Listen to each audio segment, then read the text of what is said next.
Hey, welcome everybody back to the EAI Pulse podcast or video podcast. I've got a very special team with us today. They're all out of Enterprise AI, part of our fabulous engineering team, and we'll talk a little more as we get into this as to why they're all here. But the hint is that they just went in an OpenAI hackathon run by the University of Technology in Sydney, and they placed really well. So we'll talk about that in a second. But as normally, we tell you a little bit about the news that's going on. It'll only be a little bit today, but to give you a bit of an idea, we've got still massive things coming out in terms of APRA's threatening enforcement against banks, specifically of what they're going to do with AI. We've got Meta, who is the Facebook company, looking at and in fact have fired 8,000 people in the same week as posting record revenues. It's been a big revenue time for the big billion-dollar or mega caps technology companies. And then finally, more and more we're getting to a stage where the conversation that we're hearing in the market is, the whole developer engineer market has been disrupted. Now it's starting to really get into the rest of it, and how are these companies going to move at the pace they need to be able to deliver. So Enterprise AI was set up for that. We spoke about this before. It's exactly the company that we've turned it into. We've got the platform now about to release in May, the fifth major release that we've put into market. I'm traveling to Copenhagen next week. We've got potential customers and interest in the platform over there. So it's exciting times for us, and things are growing pretty fast. And I thought I'd get in the team that this week, was it Wednesday? Yeah. Yes. So Wednesday this week, so it's May 1st today, Wednesday this week, 2 days ago, the team went off and went into a hackathon, and we're going to ask some questions about that. And it was with OpenAI, and the prize was $200,000 worth of tokens. Is that right?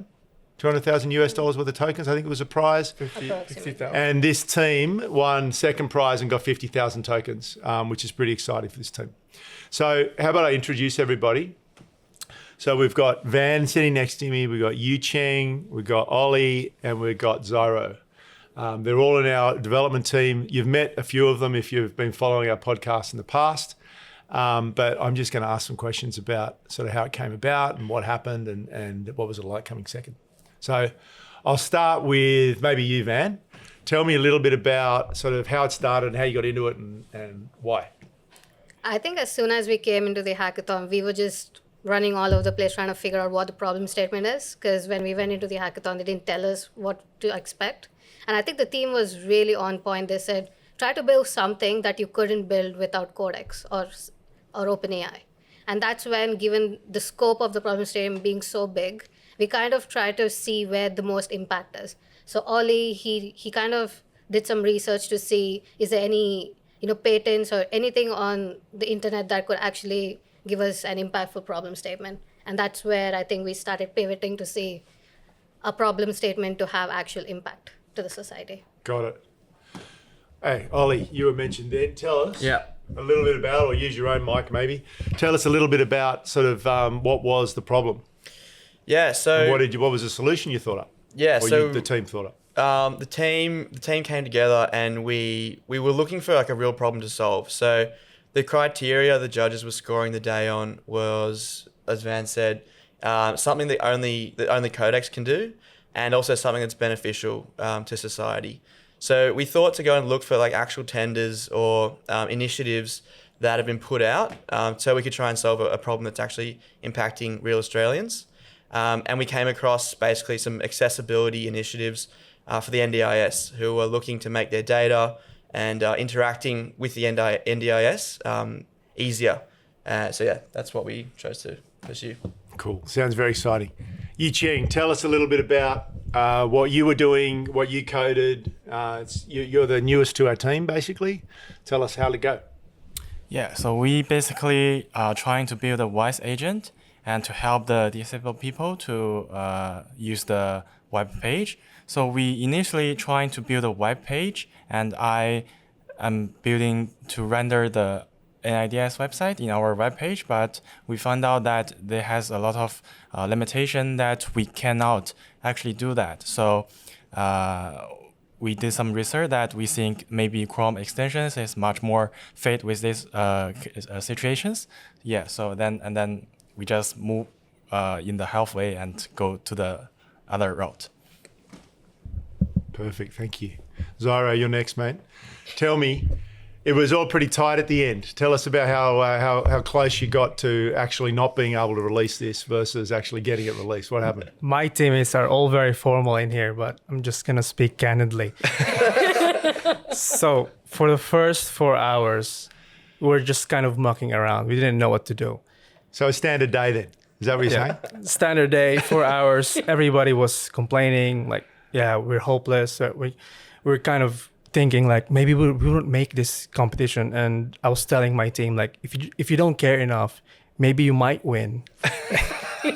So then we tried researching on what kind of projects out there who brings the most impact to the society. So I tried searching for like disability, tried to target people with disability, people with cognitive impairments, who are blind, who can't really type well, things like that. So we kind of come up with AccessMate.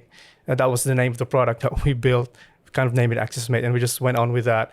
And then already refined it, tried to scope it to NDIS people, and then that was it. Okay. And the first 2 hours, then that's where we went on and pushed through against the competition. So how long did it actually take? Like, when did you finish it? Were you finished with lots of time, or were you pretty tired, or what happened in the end? I'll tell that one once.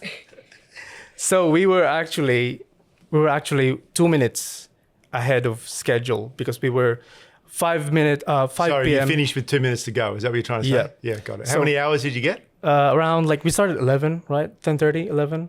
Yeah, we started around 10, and I'd say we had our first approach with the website product, and we spent probably until 2 o'clock on that. And at 2 o'clock, we had to make the call. Actually, this is probably not a good idea. We had to keep pivot. pursuing. Had to pivot. We had to pivot. So then, from 2 until about 4:30, we coded up the new approach, and then in the last half an hour, made the video submission and put it in 2 minutes before the deadline. Well So, done. yeah, Perfect timing. Congratulations. So you came second. So how did it feel? Unexpected. Like as soon as they told our names for the top 5, my heart was like literally beating. I couldn't stop because we never expected it. We were ready with our bags to step out at that point.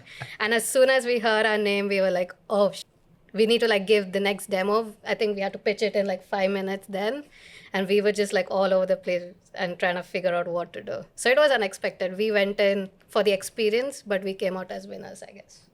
Well done. Fantastic news. Anything else that sort of comes to mind, or that you want to give any tips of if you were speaking to yourself on Tuesday, what tip would you say about what you would do in the hackathon that you didn't do or you do differently? Probably come up with an idea first, but I think it's really hard to brainstorm an idea before the start of a competition if you aren't given a topic to start with. But I think with the right team and then with brilliant minds on your side, probably would come up with something that's. So where are you going to find them? They're sitting in this room. Yeah, I think like there were a few people I spoke to before it actually started, and they had ideas for what they wanted to build already before they even got the problem statement. And I think that might be beneficial because you've already done a lot of the research and scoping work, and you just got to fit it to the problem on the day. So yeah, that's probably something to bring into the next one. All right. So next sprint, then we're releasing this into our platform. Yeah, the stuff you built. Is that what you're saying? I mean, it's pretty good. Yeah. I know. I've seen it. It is very good. Yeah, I reckon. So that's just a flat yes then. Yeah. You have to talk to the product team. Is that right? Yeah. Yeah. All right. Put on the roadmap. All right. Thank you very much, guys. Really, congratulations. Very exciting. And just a fantastic experience, it sounds like, and did a great job. Well done. Congratulations. Thank you very much. Thank you very much.